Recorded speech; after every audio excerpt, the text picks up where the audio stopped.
All right. Okay, thank you for coming to our meeting tonight. This is the MMPS Parent Advisory Council District-wide PAC meeting. It is our last district-wide PAC meeting of the school year. So those of us who are PAC officers and cluster coordinators, we just want to thank everyone for the opportunity to serve this school year. We've that's my dryer about to go off. We it was a challenging year, but not as challenging as 2020. So we got a chance to have some virtual meetings, in-person meetings, small team meetings. We got to meet a lot of community organizers, MMPS administrators. We formed some really strong relationships, and we're hoping that, this is the beginning.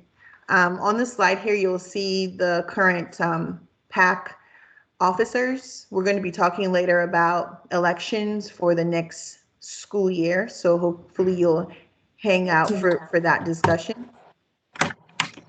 Our PAC support team liaisons are Mariana, Allison, Emily, and Tanya Hancock. Mariana and Allison are on the call tonight. So we want to thank them for all of their support this school year. I'm just going to check in with Shannon. Shannon, I'm moving the slides. Is that?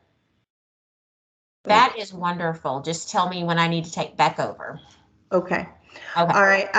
Also wanted to thank our PAC cluster coordinators. This year, the plan was to try to fill in these positions by the end of the school year. We almost made it. We're hoping that in the coming school year, we'll get more parents who will be excited to join and lead in this position. These positions, by the way, are all going to be open and available again at the beginning of the school year. So every school year, we basically start from scratch, just because kids change schools, people move to new neighborhoods, new people move into the city. So we just start fresh again at the beginning of every school year. Just to remind everyone that the MMPS purpose, our purpose is to increase communication, ensure effective involvement of all parents and caregivers in MMPS, and support partnerships between school community stakeholders. Those are our community organizers, our MMPS staff, and admin. Our mission is to engage in transparent and reciprocal communication with MMPS families, staff, and stakeholders. And our vision, since our focus is on parents, our vision is that every parent or caregiver in the community is known.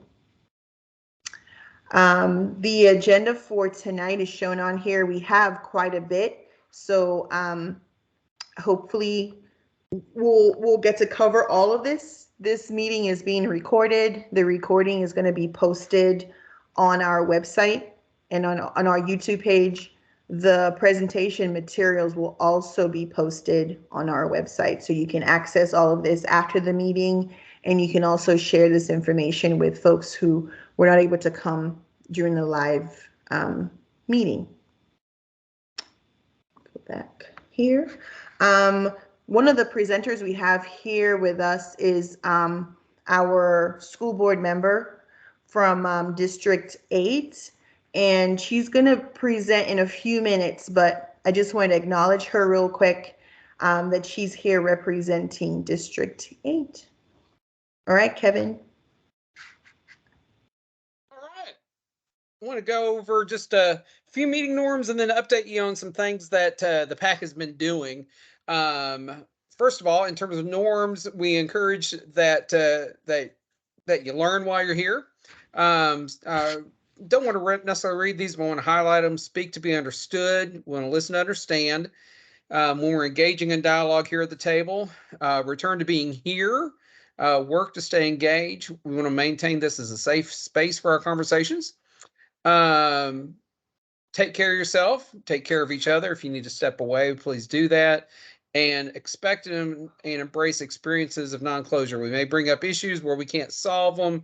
That frequently happens when we deal with big systems, but we want to be committed to the conversation. Now, in terms of successes, what we've been doing since our last update or last meeting. I want to share with you, this is the PAC Advisory Council annual report. BB presented it to the school board about 3-4 weeks ago. It's just a quick overview of successes from the current year. If this isn't available on Weebly, our website yet, it will be. A few of the highlights from this past year has been really just getting our infrastructure in place where we can do our ongoing PAC meetings, where we're getting getting PAC coordinators in place, building the relationships with those support that BB had mentioned earlier with Emily Masters and Tanya Hancock and everyone else. A big success this year has been the by design viewings. Those have been very well received and has generated some great conversation from around the cluster. So again, you can do a deep dive into this later if you'd like. But one of our biggest successes this year has just been setting up our Twitter account, Facebook account, all those, again, just the basic infrastructure. I said this at the school board meeting, and I want to say it here, and I want you to join me in thanking BB for her leadership. Getting that infrastructure built has been her vision. It has been, she's really helped get us to this place. So much so that even the Nashville scene recognized her. So I encourage you to go check it out. I'll drop the link to the story in the chat. But those are our big updates. We have, another big thing I forgot to share is we've been doing town halls this year, which have been fantastic. Those town halls have been at the school board, have been a great way for us to connect with the leadership directly. So that's a quick overview, and I think we're ready to move on to an overview of Hillsborough High School. So thank you, BB, for everything you've done. Thank you, Kevin, for embarrassing me. That's why I turned off my camera. I don't even know how to deal. So now I'm sweating. Okay. So it was a great article and a fantastic picture, and we're grateful for you. Yeah. Okay, Kevin. Thank you. So, all right, Jeannie, I'm going to put the spotlight on you. So Virginia Pupa Walker serves as she was elected to the school board for Metro Nashville Public Schools in 2018, and she represents District 8. Hillsborough High School is in District 8. Jeannie serves as the state director for Tennessee for the Education Trust, where she works with partners across Tennessee to increase educational opportunities and achievement for historically underserved students in both pre-K through 12 and higher education. Jeannie is married, and she's a professor of Latin American history at Vanderbilt University. Her husband's name is Eddie Wright Rios. I think I said his name correctly. And she's a professor of Latin American history at Vanderbilt University, and she's a proud mother of 2 grown children who live in Chicago and Chattanooga. Thank you, Jeannie, for joining us tonight. Thank you, BB. Can you guys hear me okay? Yeah. So my husband's the professor. He gets all the credit for all the smarts. Oh, sorry. The comma was in the wrong. It's okay. It's great to be here. I want to begin by just saying a few words. You know, in a past life, I worked in MNPS in family engagement, and my incredible team helped manage the PAC, including Derek Williams, who's on here, Tramita Norman, who's on here, worked closely with Allison MacArthur and Mariana, and we've come a long way. PAC is completely transformed into sort of the butterfly that emerged from the cocoon, and you guys are just doing beautiful work. It seems so authentic and from the heart and collaborative and thoughtful. And as a board member, I want to say it means a lot to see you guys really trying to bring parents to the table, holding us accountable as you should, asking the hard questions, getting information to parents. So just know that we see you and appreciate you and want parents engaged and involved, want your voice heard, want your questions answered. So thank you to all of you, including BB and Kevin and the team, and all the MMPS staff that also support pulling this together. I also want to thank my colleague Emily Masters, who is your liaison, who is doing all the things and really, just lucky to work with her. So I, was going to pass the baton here to a parent in my cluster, Anne Marie Farmer, that many of you know, who is down and out with a bad stomach bug. So she was going to do this Hillsborough High School report. I may call on my friend Anna Thorson, who's here as a on-the-spot Hillsborough expert. But anyway, what I can say about Hillsborough is obviously 1939, it's been around a long time.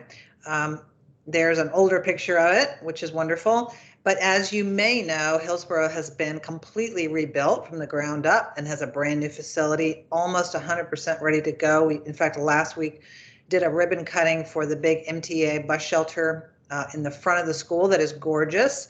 Found out that 2,000 employees work in Green Hills Mall, and many of them take MTA, and so do our students that come to Hillsborough from across the city on MTA, so very lucky about that. And so Hillsborough has been transformed. A lot of this work happened during the pandemic, which was, and they were able to step on the gas while we were remote and get a lot more done more quickly. Obviously, we would have preferred to have been in buildings, but one of the side benefits of the pandemic. And so we can go through the pictures if you want. I don't have a lot to report. I'm not involved in the day-to-day. Anna is welcome to. I know they just had an art event where student artwork was absolutely shown. Go for it, Anna. All right, so I would definitely highlight, we can just go through these pictures. I'll do my best. So we do have several different academies. If you go back to the previous picture, we do have several academies that as our obviously sophomores can continue into it. This is one of our global health and sciences class where they really get that hands-on learning. Just keep scrolling through and I'll talk and you can keep up with me here. And our science classes, we also have as part of our, I'm not going to get the names wrong, but international business, we also do have a lot of opportunities for entrepreneurship, and we do have an in-building credit union that is student run that is really exciting. Unfortunately, I don't have kids in that wing yet, so I'll have to wait until my freshman moves up. We also have an amazing sciences and AV wing, AV track as well, where students are really getting the hands-on learning. They're doing production, they're doing news, and it's just amazing some of the stuff that they're producing out of there. Whoa, back to science. We do also have in our one of the tracks in our IB track is the ISR, the Institute. No, I'm going to get the names wrong because I have dyslexia. I don't on the spot with wrong names. It's called ISR. Mm-hmm. And so really some of that advanced, we have Vanderbilt professors come over and teach some really advanced sciences there. So that is a track that a lot of people really enjoy, and some amazing and creative professors working there. Jean, you did mention the art. We do have amazing art. They do IB art at our school. We had an art venue where students' art was showcased. And so I think that's really an amazing opportunity. Phenomenal theater. I know we win a lot of the theater awards. We're doing Wizard of Oz. Tech Week is next week. So all the shows will be on Easter weekend. So buy some tickets and come out and support all of our student artists. And I have also appreciate the makeup and the props. That's where my kids will be. What slide do we have next? And going back to that historic picture, my mother did graduate from Hillsborough High School in 1959. So a lot of our alumni, and one of the things I really do appreciate about our building, I love that picture, is all of the trees that have been planted. If you drive by there, you will see some amazing trees to really support some of the underground water that I learned about at a recent PTO meeting. So it's very environmentally friendly as well. So we're proud to be part of Hillsborough. How many students are at Hillsborough High School? I think we have around 1,200 students. And we do have a large community of just a diverse background, a lot of international students who are deaf and hard of hearing, students with disabilities. and a lot of great athletic teams and some lacrosse champions. So it's a great place to go to school, phenomenal teachers, great community. Proud to be a part of it. Thank you, Anna. That was awesome. Thank you, Anna. On the spot. Yep, yep. All good things. Yep. Happy to take questions. Thanks, Jeannie. We're gonna post a link to the Hillsborough recruiting video and a link to the Hillsborough website at the end of the meeting. Okay. And we'll make all those links available to everyone. Okay. Wonderful. All right, Okay. thank you. So next we're gonna ask Dawn to talk to us about, Dawn is our PAC secretary, and she's also the Overton Cluster PAC coordinator. She's gonna give us her secretary updates and tell us about the nominating committee and bylaws update. Thank you, BB, and thank you, Ginny and Anna, for that great presentation about one of our many high schools in the in our district. It's always great to see some of the work and all of those beautiful pictures of one of our schools. So, as the PAC secretary, a lot of the notes that you'll see on the website after these meetings, such as this, are things that Berthina and I are responsible to the PAC. And today I'm here to talk a little bit about the bylaws. So one of the areas that we took on as of last year was really kind of going through those bylaws, updating them to where they needed to be. And there have been even more changes. And we as a group are going to have to vote on those changes. So we will be sending out some sort of update in an email to the existing PAC members so that we can share the changes that have been made. A lot of them have been made due to the fact that we did not have an outside nominating committee. And so we're also trying to look at ways that we will also be voting in the future for our nominations. So I believe they're going to put a link into the chat right now. We need your help. So there are only, let's see, how many people on this call? 22 people on this call. We need 3 to run the PAC next year. We need a chairperson to lead in BB's footsteps. She said she will be happy to support somebody as they transition. She has a lot of documents. She's been keeping track of all of the things that she's been doing over the last year and a half. And so you are in good hands as she gets ready to transfer these duties to our next chairperson. So if you'll hit that link, it is a nomination form. And I think it's in the chat. Yes, it is. All right. So when you click on that link, it's going to take you to a form. But the top name is going to be yours. It's going to ask for your name, your email, and a phone number. And then you get down to the heart of the nomination. So the nominee that you want to have on the PAC, please put that person's name, their full name, a way to contact them. So email and a phone, and then also what you're nominating them for. Now, it doesn't have to be somebody else that's nominating you. You can nominate yourself. Come on, please come work with the PAC. It's been so rewarding. I've met so many people, and I have actually made lifelong friends. So please come be part. Let your voice be heard. So tell them what you're nominating them for. And then also, can you really quickly give us a great statement as to why you think this person would be great for the role?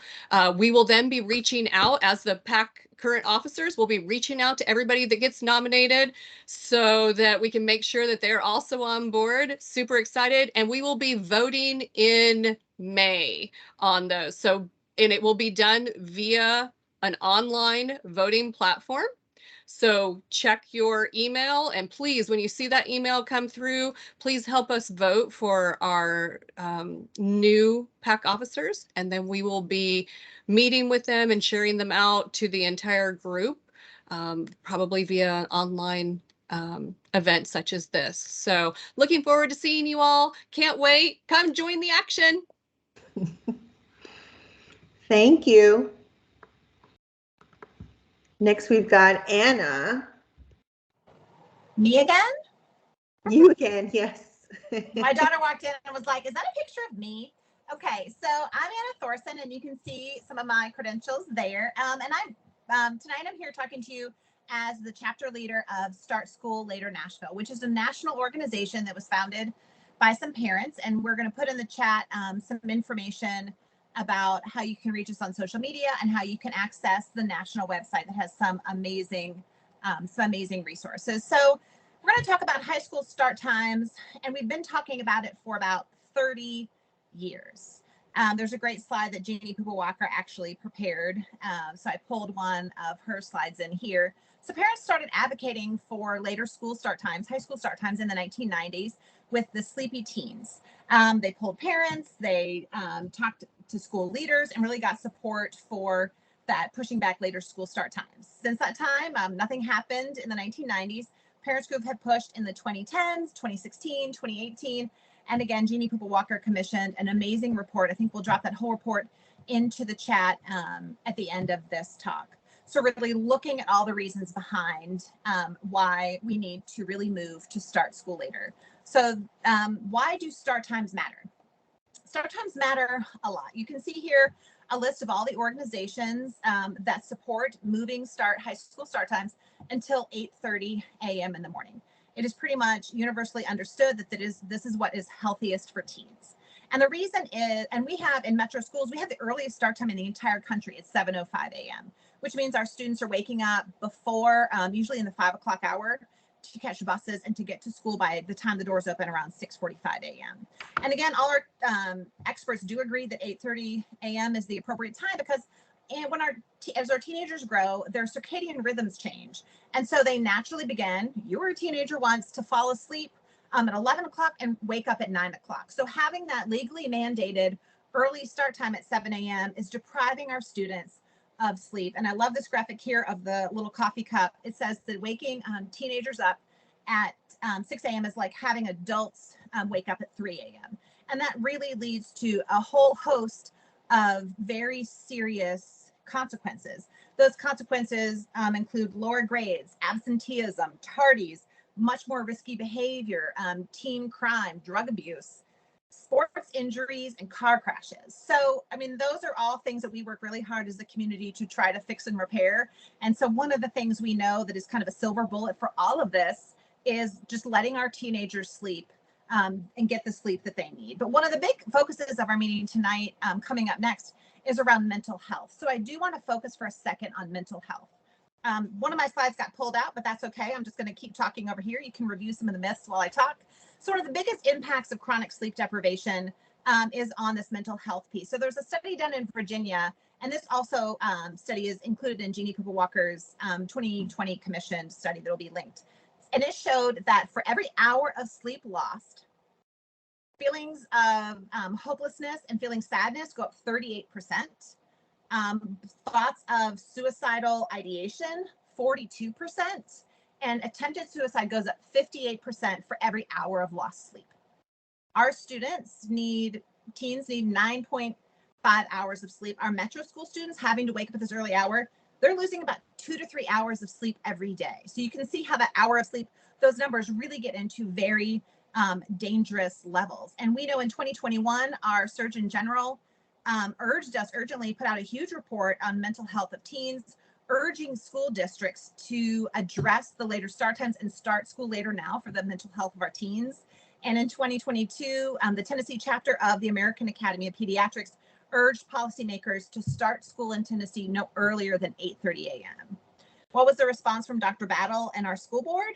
They're going to start looking at it in 2026. Now, mind you, we started looking at this in 1990, and we are under an urgent crisis of teen mental health. If you don't have teenage kids, trust me, it is really hard for our teens right now.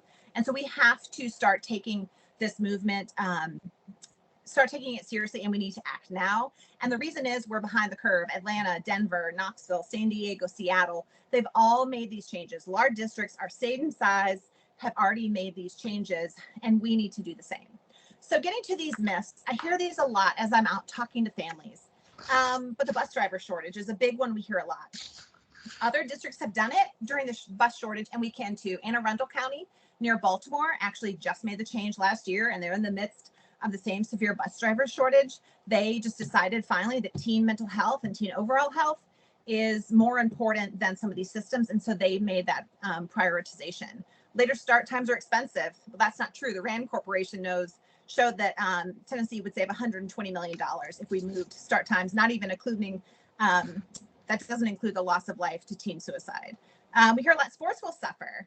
Well, that's not true. I promise you that Atlanta, Seattle, and Denver all have very robust football teams and sports programs. We do find, in fact, that sports performance improves significantly and injuries go down about 70%, which is fantastic. After school job will end. This somehow is an impression a lot of our families are under. Also, again, I promise you that schools across the country that start at 8:30, they do have after school jobs. Teens are usually not allowed to work for 15 hours a week, and most teen jobs start at 4 p.m. So we're not in risk of losing teen jobs, and we do see consistently that communities move to whatever the time is. And also we hear a lot about teens need to babysit siblings.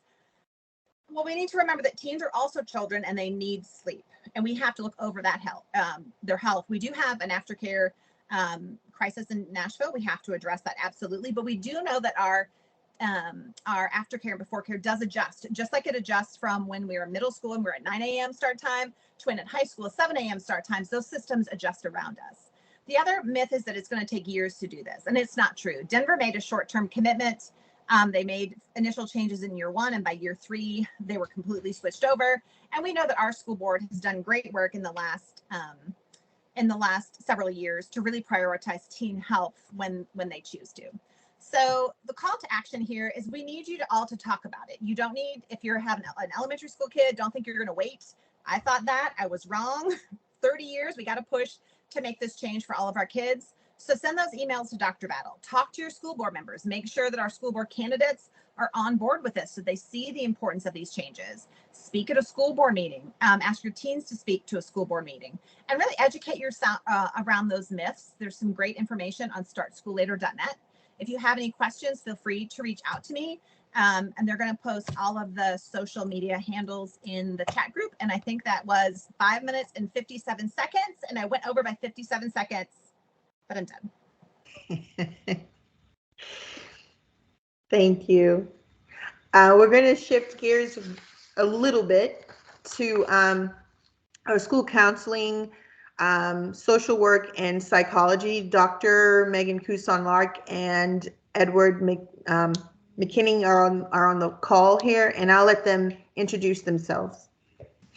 Thank you. Good evening. Thanks for having us tonight. I'm Megan Kuson-Lark. I'm the Executive Director of Counseling Services in Metro Nashville Public Schools.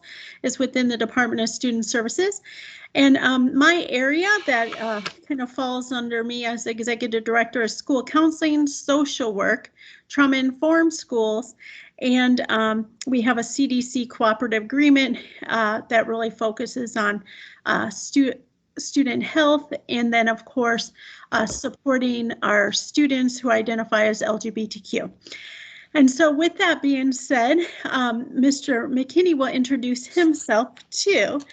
Right. I am a parent also. In addition to working for the district, I have a 10-year-old who is at Waverly Belmont this year, and keeps us on our toes. So kind of here in 2 capacities, and thanks for asking us to be here.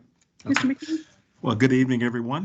My name is Edward McKinney. This is I'm a licensed school psychologist, a lead school psychologist for high schools in the district. This is year 25 for me. I'm a proud parent of a Metro school student in the 8th grade at Oliver. His name is Evan McKinney.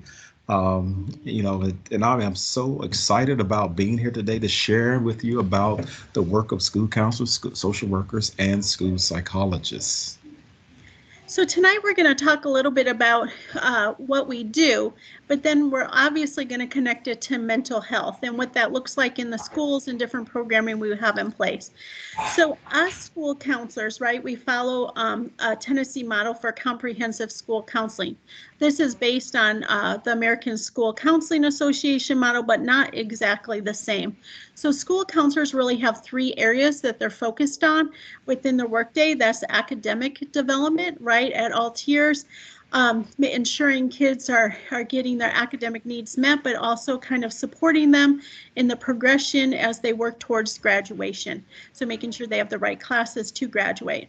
Of course, career development, helping them to figure out what their interests are, what they're good at, their aptitude is, and then helping them to just plan for a future of where they think they want to be and what they want to be in life. And so that career development piece, and then also the personal social development, which is really where the mental health falls under. Also, I guess the majority of the work is really under that one. But this looks like classroom lessons and some of the things you'll see on some additional slides. As we can go on to the next one, as far as school social work, school social workers and counselors, some of the work overlaps, and when we go further on, you'll kind of see where it overlaps and then where counselors and social works differ. But really, social works are looking at that homeschool community linkage. They make decisions and where they need to provide support based on looking at the data. And then, of course, following the ethical guidelines of mental health and supporting students. And then, of course, advocating for what is needed in schools and mental health services, and ensuring that we have the resources we need to support the students in the schools. Next slide, please. So with this, you guys, what we're doing is really just making sure that on this slide, you're kind of seeing what we provide at each tier level. So if you are familiar with MTSS, our multi-tiered systems of support, what this looks like, a tier 1 would be provided to everyone, right? Everyone receives these things. A tier 2 is usually a smaller group, and then a tier 3 is more individualized, right? Now these are not exhaustive lists, like I'm sure we're leaving things out, but we wanted to just give you some examples of what is provided by each of these groups in schools to help support mental health in all students. So if you look at school counselors, a lot of school counselors' work is in that tier 1 and tier 3. So maybe in classroom lessons and curriculum, you know, the academic advisement. So a lot of it is right there in the tier 1. As you go to social workers, most of theirs is in the tier 3, so more individualized. And then if you go to psychologists, and Edward's going to really talk more about the psychologists, they're pretty much spread out between all tiers, but really tier 2 and 3 probably the most. But as we get to the mental health component, right, I would say as you're looking at counselors and social workers, that classroom lessons and the curriculum component, that's really in the tier 1. In your tier 2, the small group counseling is similar. And then in tier 3, we have some similarity. Really, school counselors do individual counseling. It's more immediate. They do not do long-term counseling. Usually we tell counselors if it's going to be more than 3 or 4 weeks, they need to refer to a social worker or one of our community-based providers we bring into the schools, which would be like Vanderbilt, Centerstone. We have some STARS counselors. Not all schools have those additional community supports, but many of them do, and I'll talk about what determines that. But then we also, of course, have crisis intervention, like we provide support when there's student deaths. All of us, including psychologists, do this work, the student death or staff death response, suicide screeners, threat assessments. Counselors help with support teams. So usually when students are struggling, whether it's academically or behaviorally, we try to have a meeting ahead of time to kind of discuss intervention supports we can put in place. And then, of course, we do consultation and collaboration with parents, community-based programming. So the way I like to describe it is we have a couple different things when it comes to mental health. We have the people, we have the programs we have in place, And then, of course, you know, we have our organizations and our community partners that help support it. And then as far as the social workers, very similar, but they have some additional, they do that a little more long-term counseling with students, and then assistance needs. They do a lot of home visits, advocacy, and they push in a more individualized basis with some of the students. Now, Mr. McKinney, do you want to add to the school psychologists, how they kind of push in, or the difference, please? Yeah, I guess I just want to emphasize, I'm looking at the bottom, it says both, I'm sorry, I'm getting a lot of feedback. Both the school's counselor and the school social worker work under the student support service department, but for the school psychologists, we are under the exceptional education department. So you can see a lot of overlap between trying to meet the needs of students academically and behaviorally. But I will say that school psychs are very heavily involved in completing psychological evaluations or 504 evaluations or screeners to determine if students have disabilities or need, identify their needs in order to inform interventions. We also do a lot looking at school-wide data, looking at universal screening data, look at skill deficits. And then there are some schools who conduct universal behavioral screenings to see if we see patterns in the needs of our students, trying to address it, looking at school-wide, the culture of the schools to try to be more preventive than being reactive. So that's how we're overlapping, but school psychologists are very involved in a lot of data analysis. A lot of people refer to us as data nerds. Okay, all right. Next slide.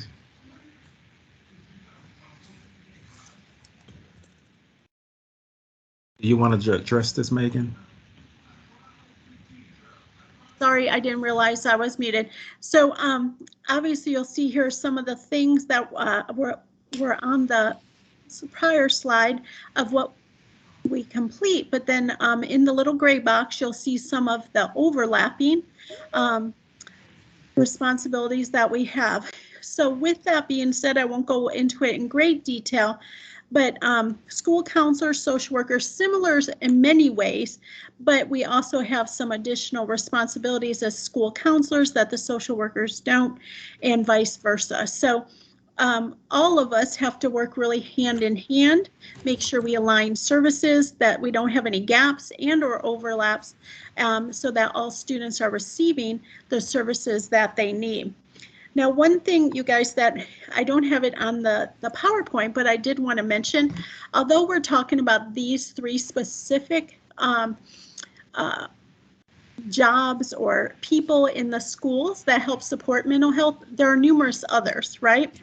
So we have school nurses, we have behavior analysts, advocacy center coaches, restorative practice assistants, SEL specialists, mentors. We have our community achieves and our communities and schools folks that help support mental health, and in providing resources sometimes that could lead to mental health concerns.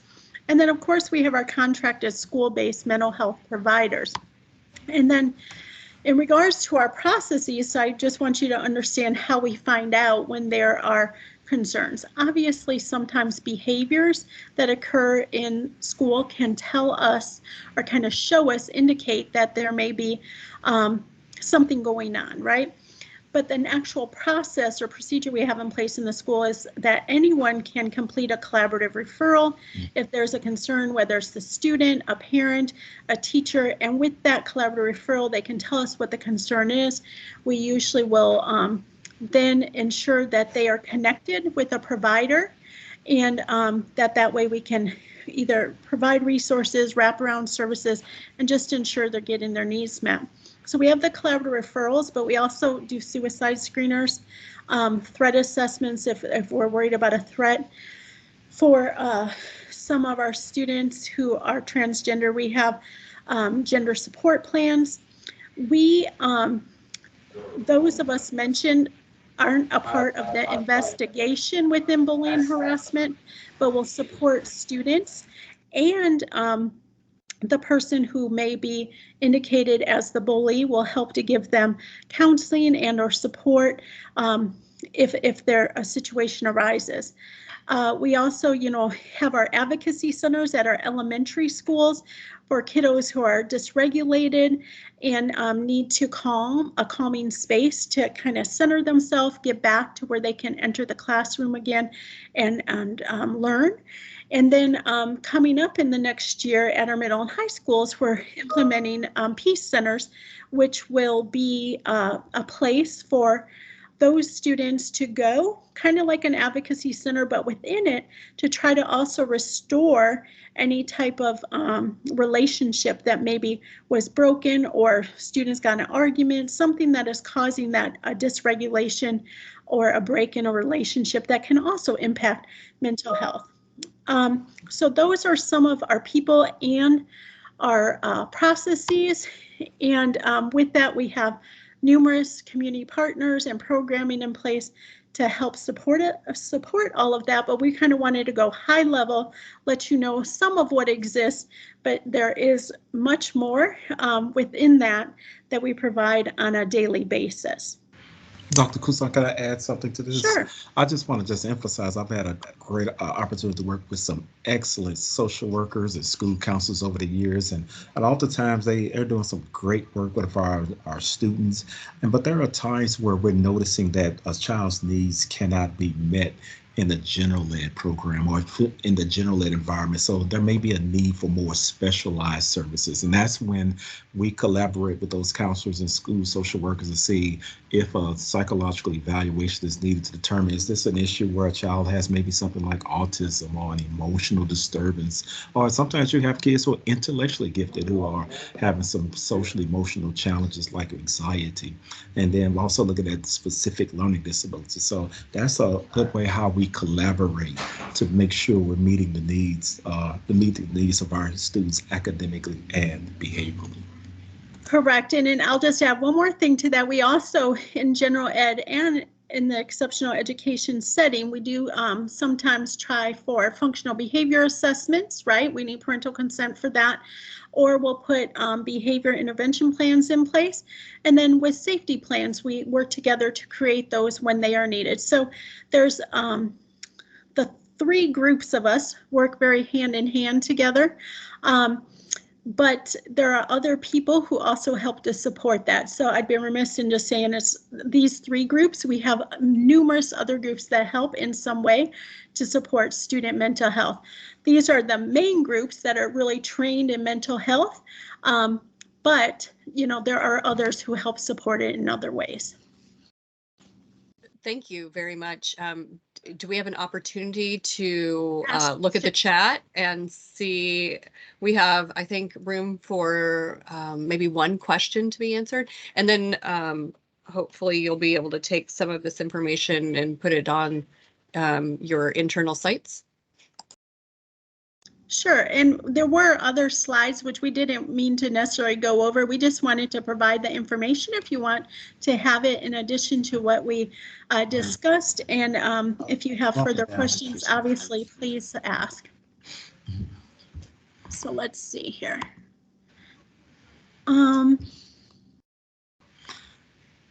This question about how are assistant principals trained to support our students with SEL, mental health, and practices that ensure that our students are well supported. I've seen some practices that I have felt were out of line and detrimental to our students. I would definitely say you definitely want to share those concerns with the executive principal. A lot of our assistant principals come from different backgrounds. We are trying our best to make sure we train all our personnel about social emotional learning, good school culture environment, and making sure we understand those interventions that can address the needs of our students with social emotional challenges, working with collaborating with social workers, school counselors, SEL experts and social workers. We're working together as a team to address those issues. But if you see an issue where assistant principal is doing something that's inappropriate or detrimental to a child's student mental health, please share that with the executive principal or go to central office to address those concerns, okay? And the one thing I'd like to add to that, you guys, is that at the beginning of the year, we require all of our staff to receive specific required professional development. That may be Mental Health 101, trauma-informed practices, DCS reporting, suicide prevention. I mean, there are probably about 10 specific trainings that all staff have to be trained in. And so with that, you know, obviously a training isn't always going to ensure in the application component that it's handled correctly, but our goal is always to continue to coach and to ensure that we are providing the best service, resource, reaction to our kiddos. And so if that is not the case, you know, more training and more coaching and more just really working with that individual. I hate to kind of put it across the board for everyone because usually it's just individual people we may have to help support more, but definitely please make sure you let someone know and then we can work with those individuals as needed. All right, we have several more questions that our parents would love to get answered, I'm sure. We'll ask one last question here. Oh, okay, and Mr. McKinney already answered that. So Dr. Naba McKinney would also like to know, are the Peace Centers a new component of restorative practices? So they're an extension of the advocacy center. So the advocacy centers are at the elementary school. Anyone can access them.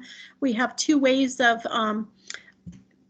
supporting students. One, some of our advocacy center coaches will push in more of in a preventative manner to classrooms so that students can learn kind of coping and techniques. So before, you know, they need to use the advocacy center. That's really the goal, kind of be more preventive. But the advocacy centers, anyone can use and access them at the elementary. They, you know, if they're starting to get dysregulated, they can go there and the coach will work with them. The Peace Centers are going to be an extension of that. So it is a larger component will be the restorative practice, but it's also for dysregulation or when the older students are worked up, right, or struggling with their anger or they're upset. And so it's a similar idea as the advocacy center, but just for the older kids, really just help them to figure out how to get those emotions under control in a way where they can, you know, get back to class, where they're able to not be disruptive and or where it's not impacting their mental health. Do you need parent permission before interventions or evaluations are conducted at school? So it kind of depends which type of intervention you're saying. If it's a suicide screener, no. I mean, we're doing suicide screeners. If we have proof or concern of suicidal ideation, that's like immediate is needed. But if it is for obviously like a functional behavior assessment, if it's for disability or exceptionality, then you do need parent consent. And Edward, do you want to add to that? Yes, and if you are seeking a psychological evaluation, we have to get consent for those initial evaluations. However, there are some students when they are in special education and we're meeting and we're reaching out to the parents and the parents are not responding, we do have a right to move on with the evaluation because they're already in the special ed program. But we also have like this rule of thumb, try to contact the parent in 3 different ways before you proceed on with the evaluation. Thank you. All right, Mr. Williams, I see you've been taking yourself on and off mute. You are up now. All righty. Good afternoon, everyone. I'm glad to be here with you. My name is Derek M. Williams, and I do put that M there because there are 2 Derek Williams in the district, and he has been graciously passing along emails for years. I almost feel like I owe him a part of my paycheck. But we did want to make sure that you got to the correct person. So again, I'm the Passage Coordinator for MNPS, and Passage stands for Positive and Safe Schools Advancing Greater Equity. And so that work is really centered around providing support around the topic of disproportionality and disparities. More specifically, we drill down to make sure it's a community group and myself that actually come together to talk about strategies and ways we can support, mainly in our district, African-American students or students of color around suspension. So we want to make sure that they are not being suspended or expelled at a disproportionate rate. Do want to let you know you can put any questions that you have during the presentation in the chat. I will try to respond to those, and I will also take a question by Mike as well. So go to the next slide. All right, so tonight, the content, what I will be covering with you is how to access the student parent handbook, the content of that handbook, and then a call to action surrounding some action that we really want to engage parents in surrounding the handbook. And so if you all may know, if you've been to MNPS's website over the years, I've been with MNPS for 13 years, and we've had multiple changes to the website. And not just to the website, also with the student parent handbook. If you remember, you used to get a paper copy of that, right? And so now it's placed all online. And we know that there's so much content in a district this large with so many employees and so many different departments. It can be hard and difficult to find content and information that you need, but this information is very, very important and pertinent to the success of your student and your success as a parent within MNPS. You can go to the next slide. All right, so one of the things, what you're looking at here is, this is kind of a breadcrumb trail of how to access the student parent handbook on MNPS's website. You will have a link to a copy of a PDF form that will take you directly here and show you exactly how to get to the student parent handbook. And so you see the steps listed here. Go to the website, you'll click on students and families. From there, student resources, and then finally that will get you to the student parent handbook. So when you do get there, bookmark it for yourself for future use. If you wanted to print out components of it for yourself, if you have that access to do that, feel free to do that. And then additionally, if you don't want to do that yourself, upon request, you can reach out to someone at your school and they can get a paper copy for you. All right, so let's talk about some of the content, what you'll find at this document. Oftentimes, I have two students in MNPS. I'm a parent of a 14-year-old at MLK High School, and I have a kindergarten at Hermitage Elementary.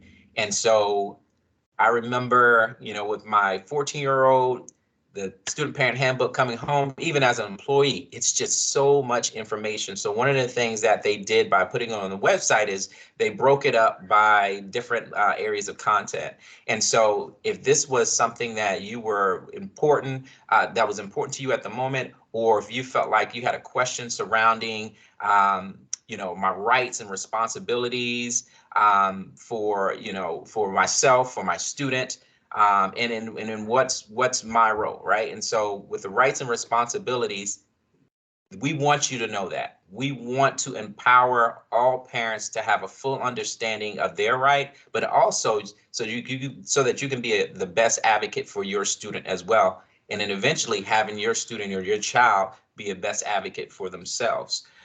So the student, when you get to the student parent code of conduct, that introduction piece really just kind of talks about, it lays out the principles, the climate and culture of what MNPS truly believes around discipline. And what you'll find in that information is that it's all about restorative work. It's all about the language of making sure that we're teaching. The root word for discipline is disciple. So we want to teach behavior instead of punishing behavior. And so you'll see that over the years, we've switched to a more progressive discipline model to support our students. Again, I mentioned that with the rights and responsibilities, even for school staff, if you wanted to know what the rights and responsibilities for school staff was, you have that right at the tip of your fingertips right here on this website.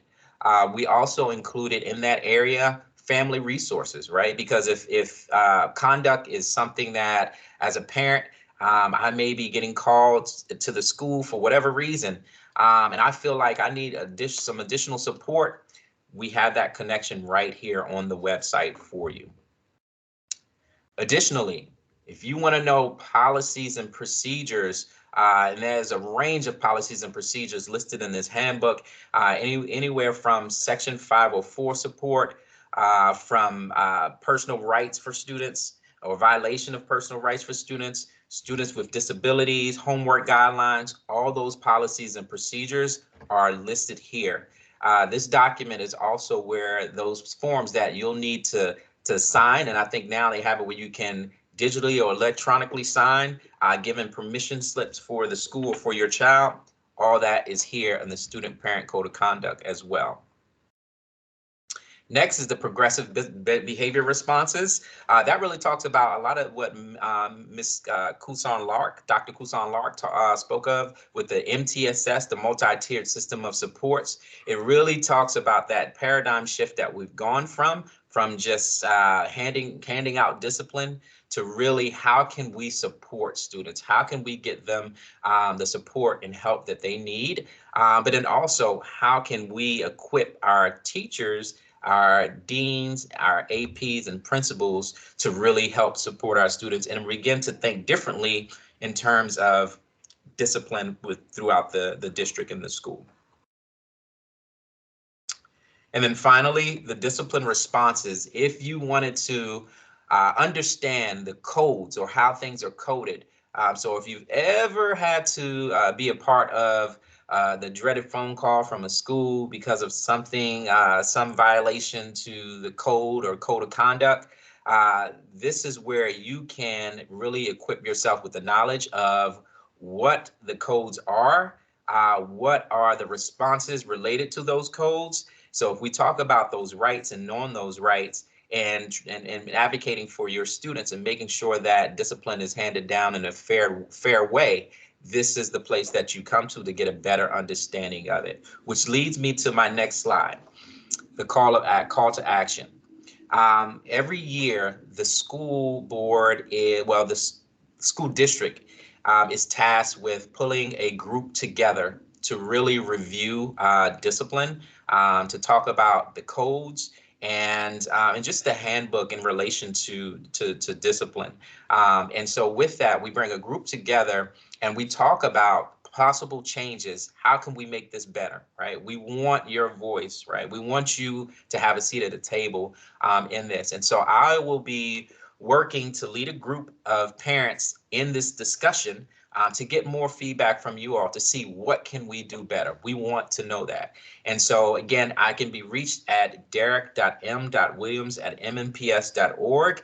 And if you're interested in joining me in that conversation, once I get enough participants, what I'll do is I will send out an email to you all trying to determine when is the best time for us to actually meet and start coming together to have those discussions. So again, we don't want to just create all this on our own. We know that you have great ideas and we know that this impacts you directly. And so we want you.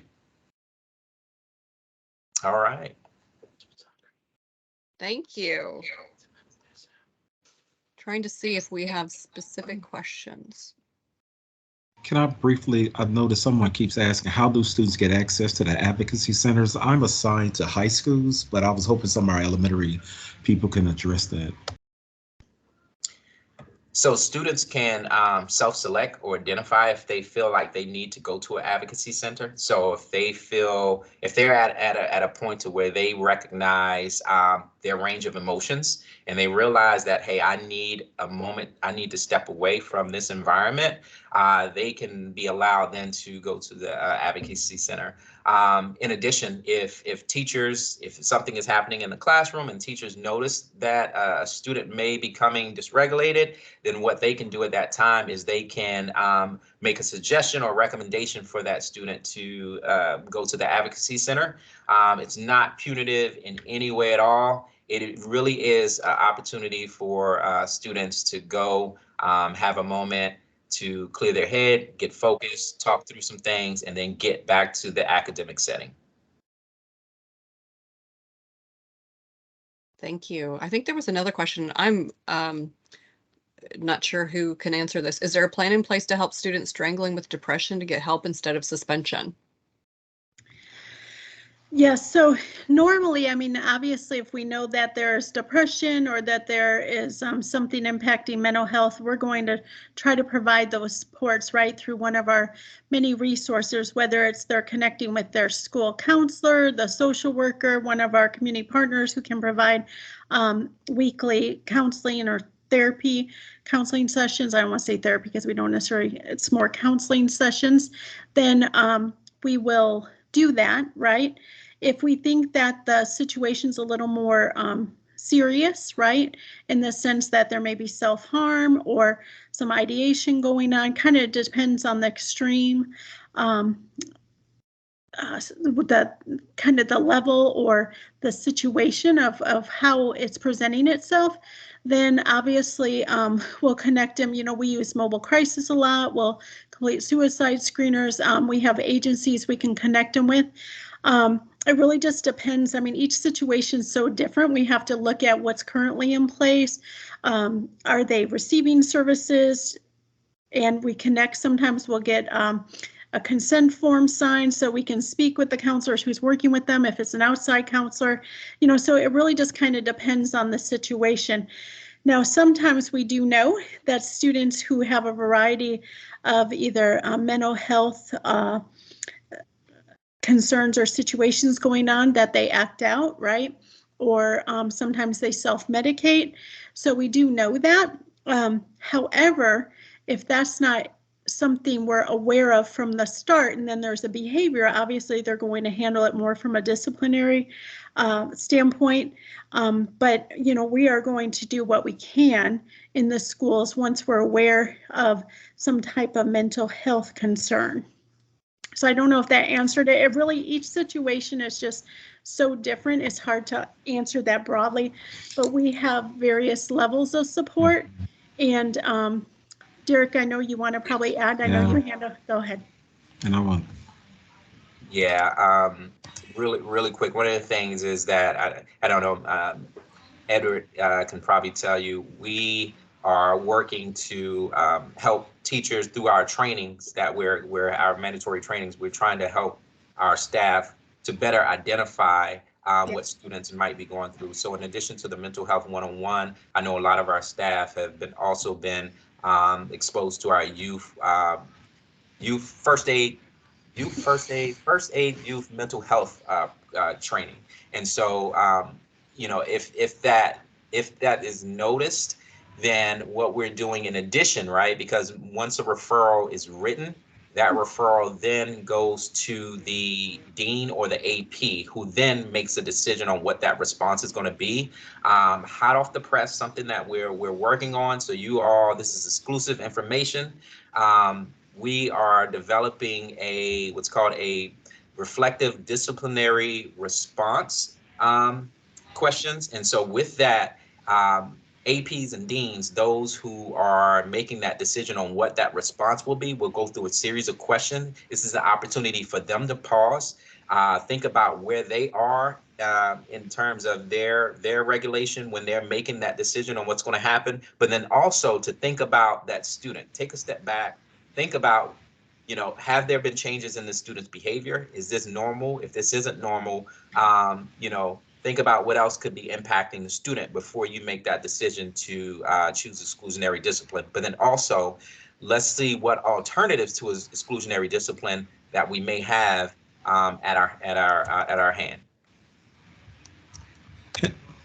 And just briefly, I just want to say there are, we talked about MTSS early, and one thing about Tier 3, they have what we call wraparound services. And the school psychologists will often sign a release of information form and communicate with that psychiatrist or nurse practitioner because they prescribe the medication. School psychologists cannot, but we can communicate or complete some like behavioral progress monitoring so that the person can adjust medication, maybe try to figure out different strategies to help that student improve with their skills.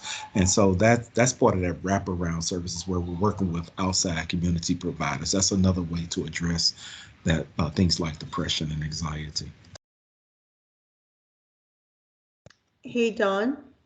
Yes, ma'am. I just wanted to add, since we don't really have a lot of parents online today who are able to chime in, the whole point of what we're doing with PAC and putting this presentation in front of people is not to scare you with all this information. We're talking with experts who do this all day, every day. And to us, this is all brand new. So I'm hoping that the takeaway from this is to give confidence to our parents that MNPS has experts, people who go to school and study this, people who are being trained on how to execute all these wonderful programs and plans, and just to know that you have resources. And the first stop from what we're hearing here is, talk to your teacher, your student's teacher, talk to the school principal. That way you can be connected to the right people who have the right answer. Us as parents, we talk amongst ourselves, and one of the concerns I have is us spreading wrong information. I'm all about spreading information. I'm not a big fan of spreading incorrect information. So, make sure that you're getting your information from the right source. You have access to the websites now. You have emails of all these experts who are on the call with us. So take full advantage of the information you're getting tonight, and then be that person who is spreading accurate information.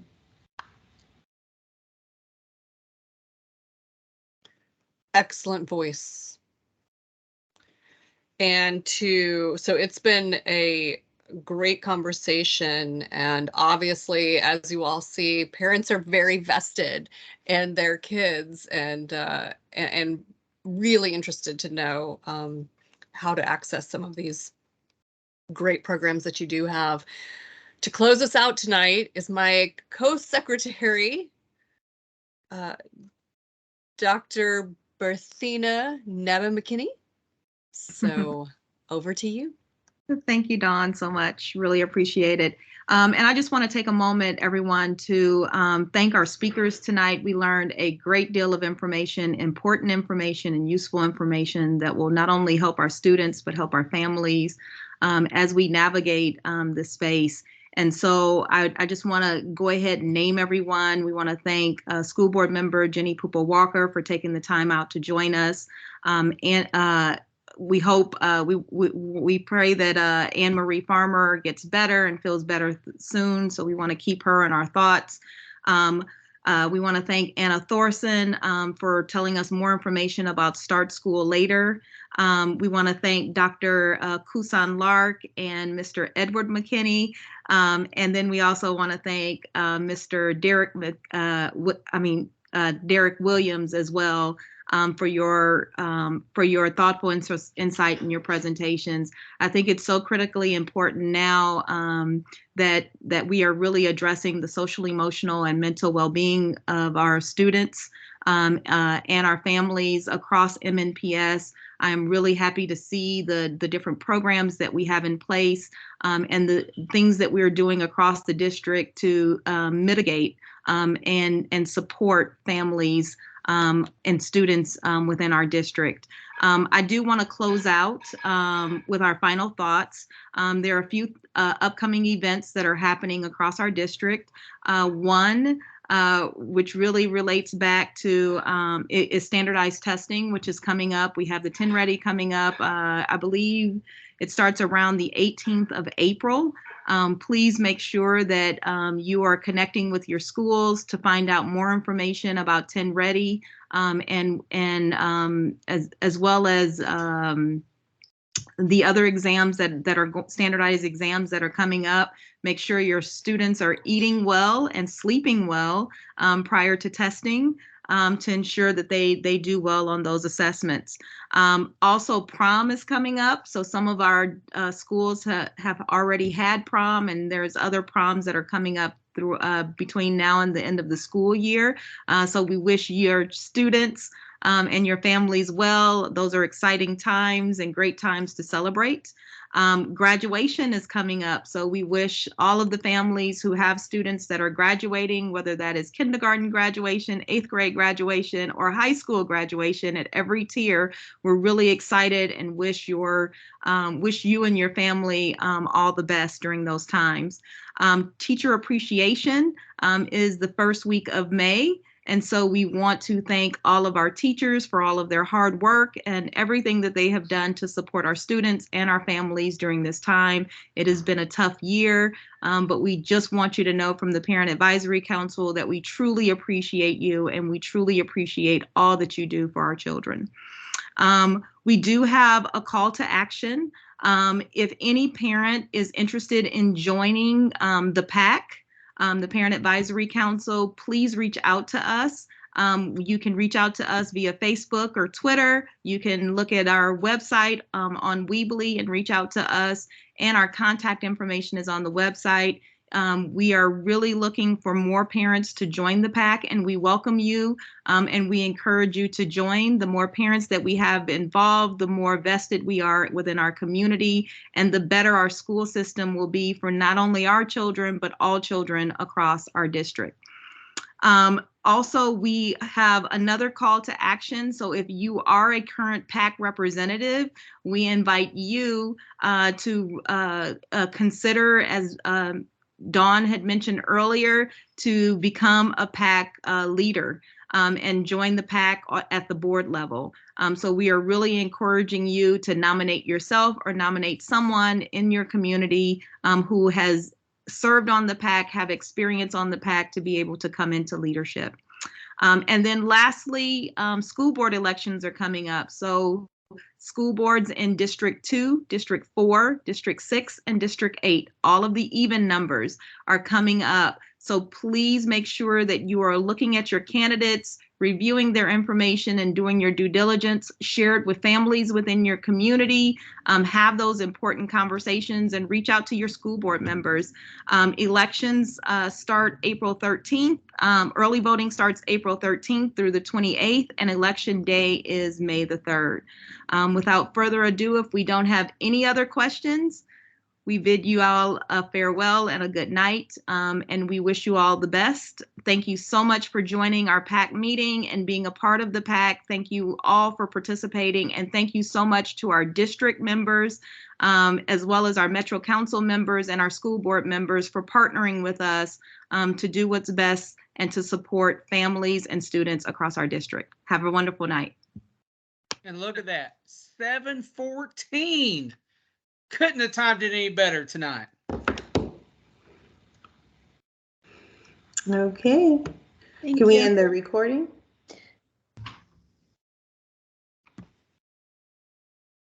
Well, done. Who's able to stop